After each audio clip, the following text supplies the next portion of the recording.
Hello and welcome to the second of our three segments in our Meet the MS and MIS Faculty Director series, a series of conversations designed to provide an in-depth look at what makes the University at Buffalo's MS and MIS program and its people so special. My name is Aaron Shaw. I'm the Assistant Director of Recruitment, and you can find a link to my digital business card here on your screen. Feel free to access that using your phone's camera at any point in time.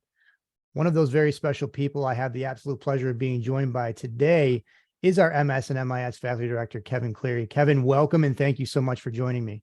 Thank you, Aaron. Appreciate it.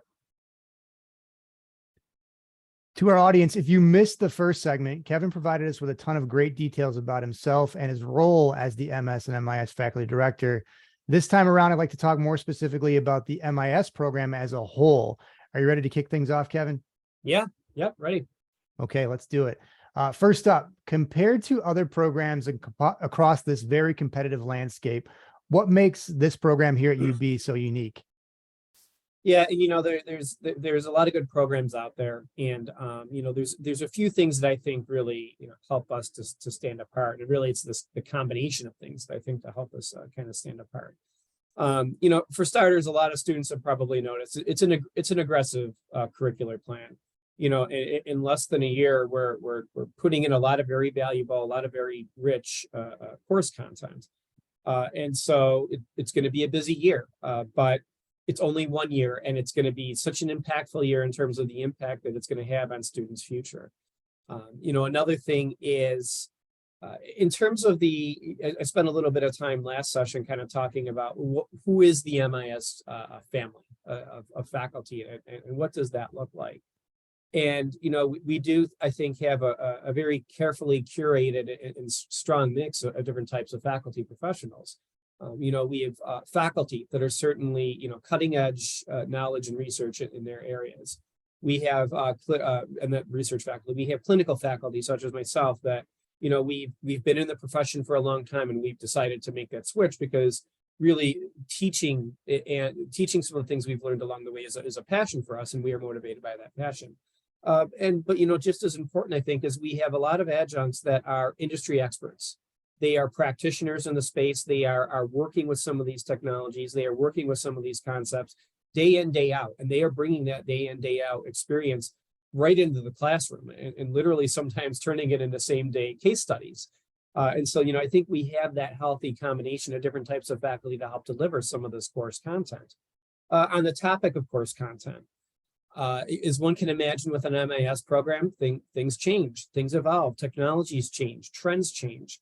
And so we have to have a program that evolves with the industry, with the space, with whatever the new kind of topics and trends and tooling are. And so we are regularly looking at our portfolio of classes and looking at, what still works, what maybe needs some updating, and what new things should we be providing. Even in this coming semester, the spring 2023 semester, we have 3 new classes that we're launching in the areas of cybersecurity, business analytics, cloud, and CRM tooling.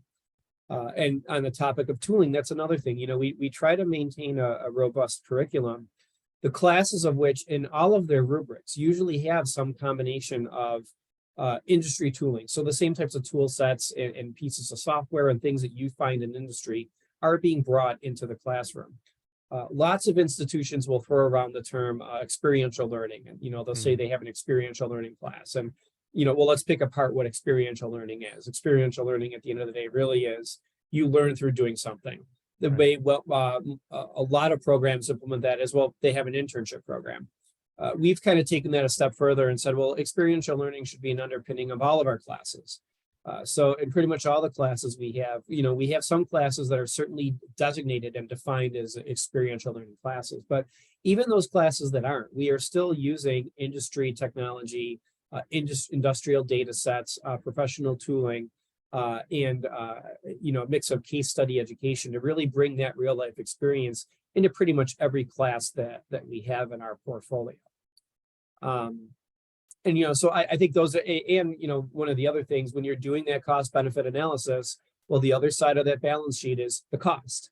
And so, we're able to deliver an elegant program, but still keep it within the cost structure of the state university system, which is extremely competitive.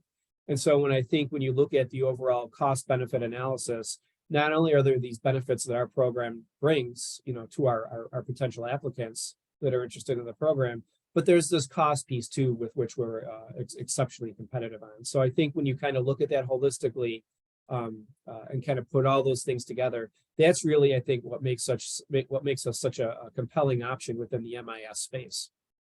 Yeah, no denying that the ROI is pretty incredible. You talked a lot about the curriculum there, and pointed out some of the reasons why someone might get excited about this particular curriculum. And I know that you embrace the terminology career journey. Yep. What does that mean to a student? Well, life is a journey, right? We seldom, and it's a very kind of Eastern philosophy and school of thought in terms of, seldom do we spend our time at the endpoints and where we want to be. We're continually on that journey and adjusting to any set of dynamic circumstances that surround that. And the reason I kind of settled on this term journey is, when I even looked at my own personal professional experiences in terms of how my career goals and aspirations have changed and morphed over time, and what dynamic things kind of had an impact on that. And our students are going to find the same thing. And something I stress is, with our students is try a few different electives in a few different career paths, with using a few different technologies or in a few different fields.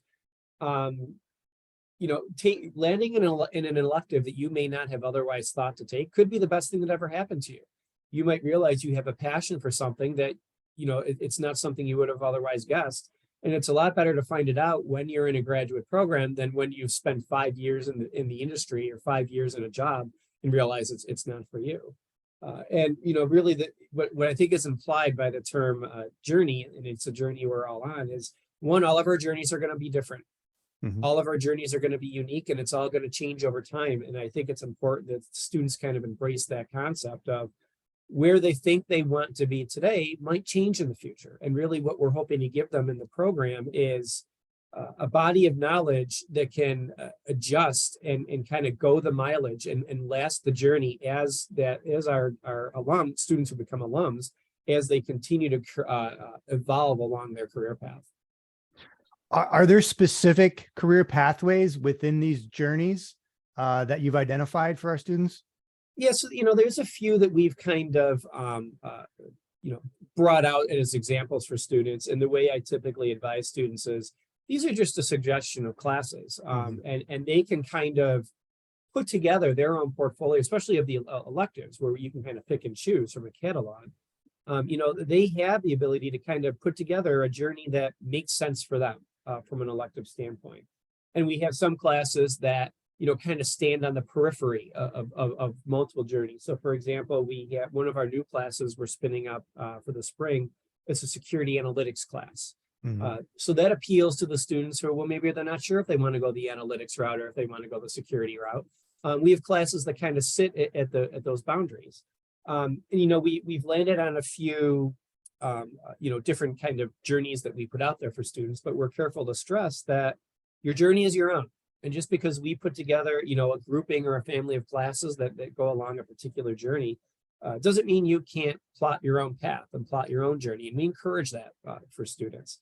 So we have things like we have a business analytics journey, which is somewhat related to our business analytics program, which we can talk about in a little bit. But we do have our business analytics, data analytics journey.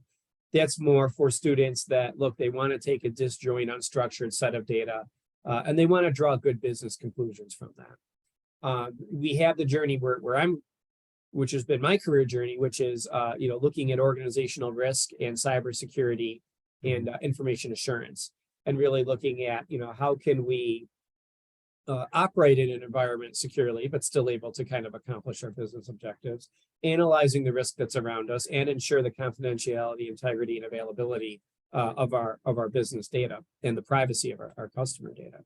We have a journey out there for digital product management.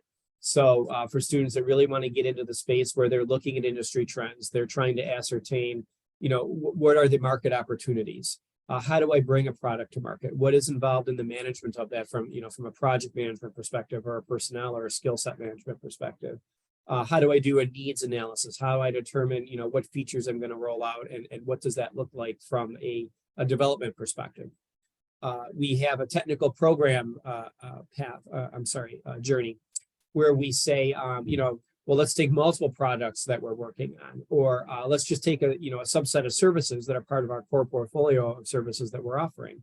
And how do we kind of steer that and guide that and really control the roadmap and the evolution of those particular product portfolios?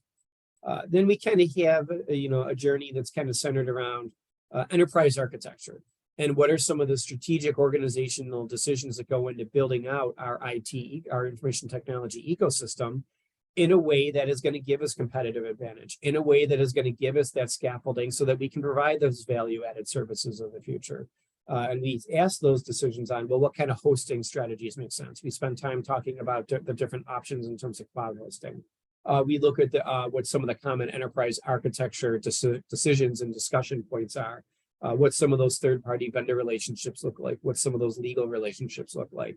And so really, if you're looking at your overall IT ecosystem and strategically how that fits in and helps further your organizational goals, that's kind of where we place that, that enterprise architecture, that strategic enterprise architecture career path. But as we said, students might find themselves anywhere in between those grouping of options. And there's new options coming out all the time as we continue to evolve the program. And so it's kind of a neat concept that students can kind of pick and choose their journey, and we will kind of help guide them and steer them and offer our insights along the way, as faculty with a good set of industry experience across multiple areas. Yeah, I don't know how you don't get excited about something like that. Great. I mean, great stuff there. Thank you so much. You mentioned business analytics there in the previous answer. So it's definitely in the top 3 in terms of questions that I'm receiving from prospective students that are researching MIS programs, maybe a little bit unfamiliar with some of the differences. So at its simplest form, how do you clearly define MIS? How do you clearly define business analytics? What are the differences? So, I mean, with MIS, it's a bit broader of a topic. And, we've kind of outlined some of those journeys. When we start talking into, getting into business analytics, honestly, the business analytics program is something that kind of spun out of MIS and its roots were actually within MIS. And we kind of started saying, look, this is a journey that's specific enough that is, regimented enough that, it probably makes sense to start building and crafting into its own program. And so at one point it was all one program, and then business analytics, it's an important enough topic. It's a big enough topic that we decided to give that a bit more rigor and have that stand on its own. If you look at the, if you were to take a mile-high overview and look at the Venn diagram of business analytics and MIS, you're going to see that Venn diagram overlaps to a degree, and there's some area where they are the same. And so that's something that's ever evolving in terms of, where does MIS end and where does business analytics begin? In terms of really what you're getting out of business analytics, there's going to be more of a focus on, look, I have this unstructured data, or I have these unknown or these hidden relationships in a vast lake or warehouse of data. And I want to start being able to structure that data better. I want to be able to start exploiting that data so that I am able to kind of tease out some of these hidden relationships. I am able to make some business decisions based on some of the things that I'm able to get in my data that might not necessarily be apparent or might not necessarily be easy to find, or, might be counterintuitive to commonly what we would think about when we're making a business decision. And really what we're trying to do is we're trying to make well-informed business decisions. We're trying to make predictions about the future that will help us, make these business decisions based on the data at hand, which is just growing day over day. It's unstructured, it's unrelated, it's in different systems. And so really students will get a lot of academic coursework experience in terms of how can I craft and cultivate my data so that it can work together, so that it's something that I can query in such a way that I can start making better answers to business questions. Yeah, I love that. And playing off kind of the Venn diagram image out there, our friends over in the School of Engineering and Applied Sciences have data science, computer science programs. What are the differentiators there? Yeah, so and I was a graduate from an undergraduate from computer science and engineering, and really there again the Venn diagram overlaps a little, but especially in computer science, we're looking at ways where we can develop algorithms, we can develop software that really is kind of implementing some of the statistical analysis that we are putting in place when we talk about something like an MSBA concentration. And so really what they're concerned about from the computer science side is how do we construct some of these, more in-depth software applications? How can we take some of the algorithms that we come up with and then actually implement those from a software engineering perspective to have those run in a reasonable time to be able to start producing good data for us? Yeah, makes good sense. Thank you so much. Mhm. All right. So any misconceptions that you can think of in regard to the MIS program? Yeah, I have a lot of students that kind of come into my office with concerns that they might not be technical enough, or hey, I don't have coding experience in Python, and this class is going to use Python, so I'm worried I won't do well in this class, and that just is not the case. What we want students to walk away from the MIS program with is a diversified skill set in terms of, yes, you're going to learn some technical skills, but you're also going to learn some managerial skills. And by the way, just as important in both of those are the soft skills we have. How do we interact with people? And we're looking for students to walk away with that kind of well-rounded set of skills. And so, oftentimes students will come in and they'll have concerns either, as they're applying or, once they're admitted is truly, do I have enough background technical knowledge? Do my years of experience cover enough technical knowledge?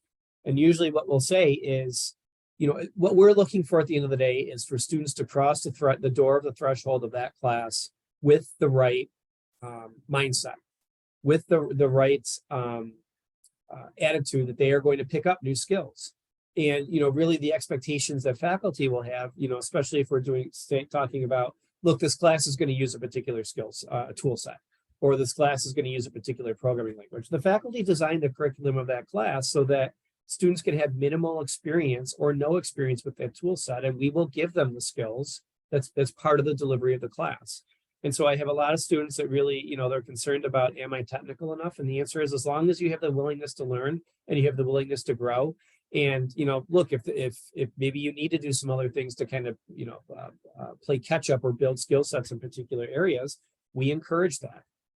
Sometimes students will go out and find, an optional Python class or something like that, just to give them a bit more conversancy in the topic. But, as faculty, we design our classes so that we provide that base level training and instruction on how to use some of these more specialized industry tools or programming languages or things like that. So it's not something that students need to be necessarily concerned with. It's something that they need to be aware of, that they're going to need to put work into. This is a graduate level program, and so some level of work like that is to be expected. Something else I find a common misconception that I get a lot is the weather in Buffalo, that it's a frozen winter snowscape, and then when it does snow, it's very majestic and picturesque.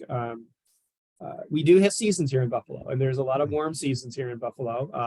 I have both a space heater and a fan in my office. So, it's not always dreary and drab and snowy. And you can see a good amount of sunlight coming through my window right now. And, especially for students that have never experienced snow before, that first snowfall is always fun. It's fun for me to drive, through campus and see, 20-plus-year-olds playing out and frolicking in the snow for the first time. But it's not the only season we have.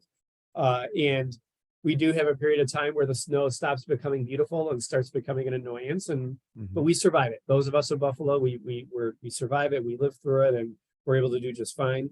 And so, just in terms of the reputation we get with the weather, just go with it, experience it, enjoy it.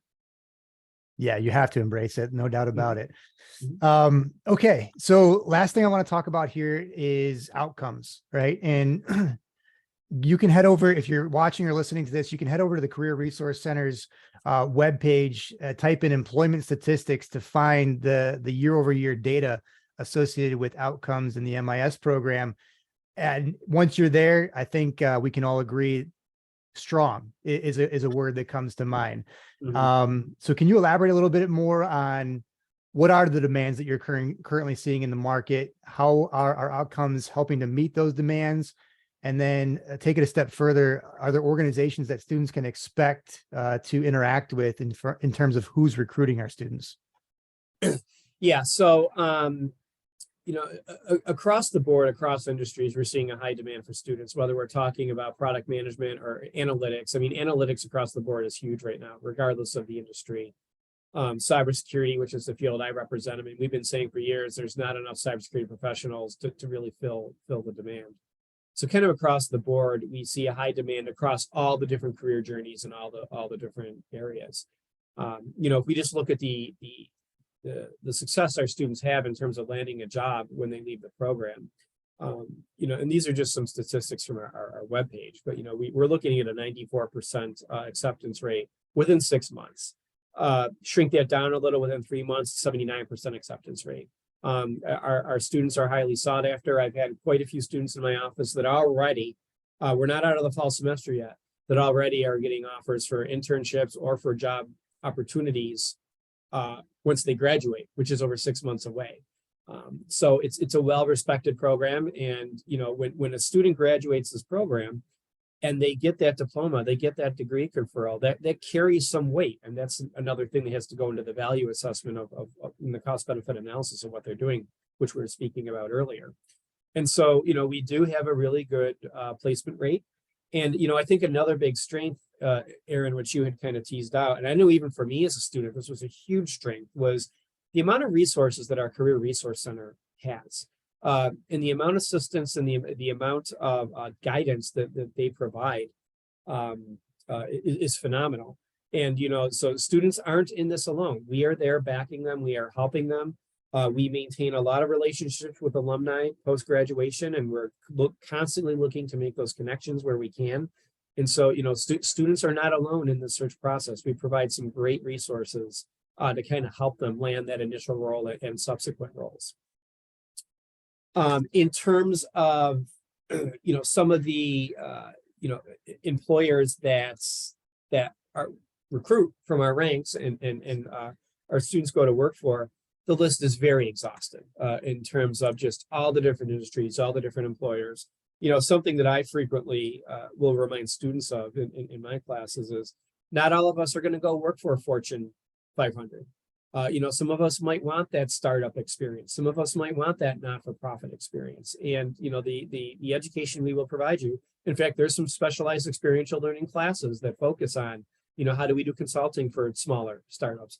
How do we do, we have some experiential learning classes primarily for not-for-profit organizations. And, that's kind of centered on how their needs change. But I mean, if we just look across the board at some of the organizations that are hiring, you see some of the Fortune 500s in there. You see things like Amazon, you see things like KPMG, but you're going to see a lot of, really big Buffalo companies as well. So you're going to see Moog, you're going to see M&T Bank, you're going to see ACV Auctions, and a lot of these organizations that they started as startups in the area, and now they're growing to fairly sophisticated, large, mature organizations.